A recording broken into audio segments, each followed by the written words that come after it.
Students, अगर हमसे केवल ये बोला जाता कि सॉल्व दिस इक्वेशन, यानी इस इक्वेशन को सॉल्व करो, इसका मतलब हमें x का ऐसा रियल वैल्यू ढूंढना होता जो इस इक्वेशन को सेटिस्फाई कर दे।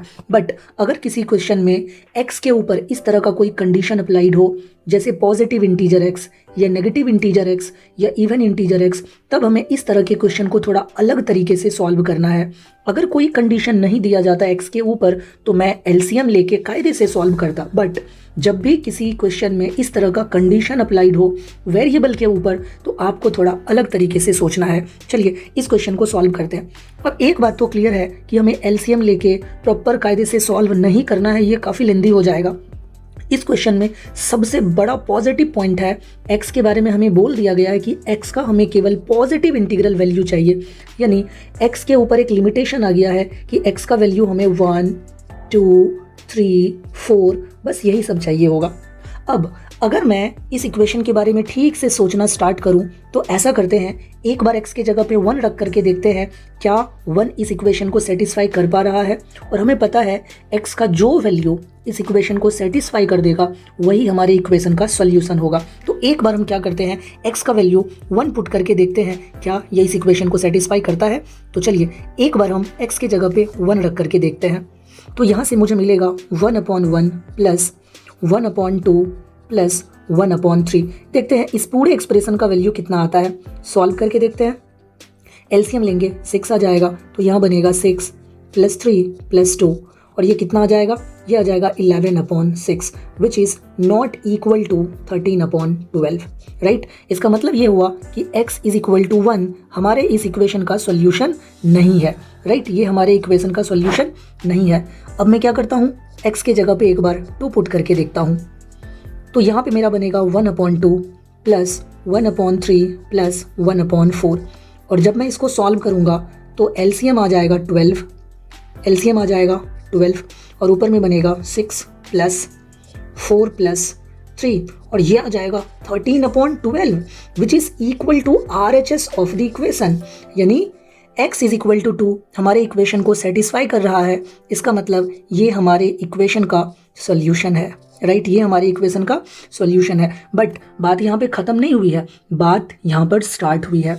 अब हमें ऐसा लगता है कि हमें सॉल्यूशन मिल गया है, काम खत्म। बट आपको कैसे पता कि x का और कोई वैल्यू इस इक्वेशन को सेटिस्फाई नहीं करेगा?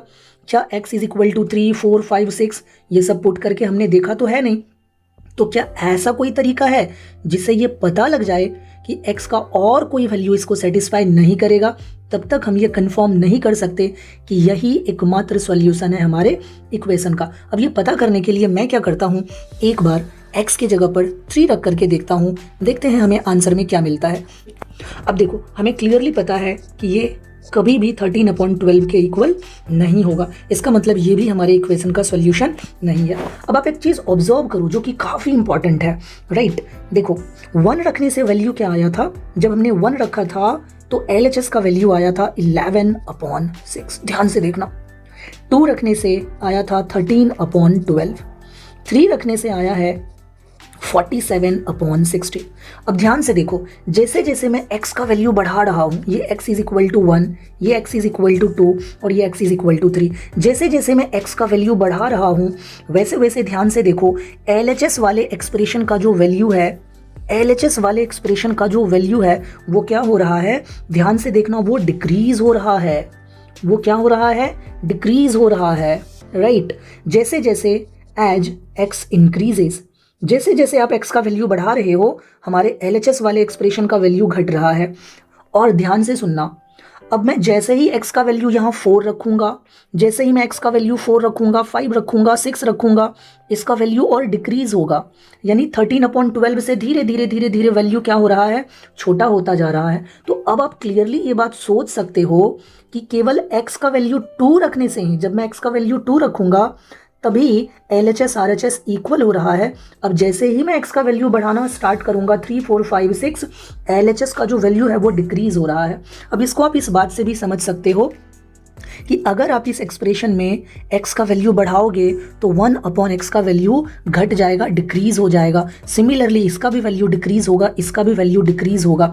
आप जरा इस तरह से सोचो, अगर हमारे पास एक एक्सप्रेशन है 1/x, अब आप जैसे जैसे इस एक्सप्रेशन में x का वैल्यू बढ़ाओगे इस पूरे एक्सप्रेशन का वैल्यू घटना स्टार्ट हो जाएगा। तो एक चीज क्लियर हो गया कि केवल x इज इक्वल टू 2 ही, केवल x इज इक्वल टू 2 ही इस इक्वेशन को सेटिस्फाई कर पा रहा है। बाकी जैसे ही मैं 2 से बड़ा वैल्यू यहाँ पे पुट करूंगा इसका वैल्यू हमेशा 13/12 से स्मॉलर ही आएगा।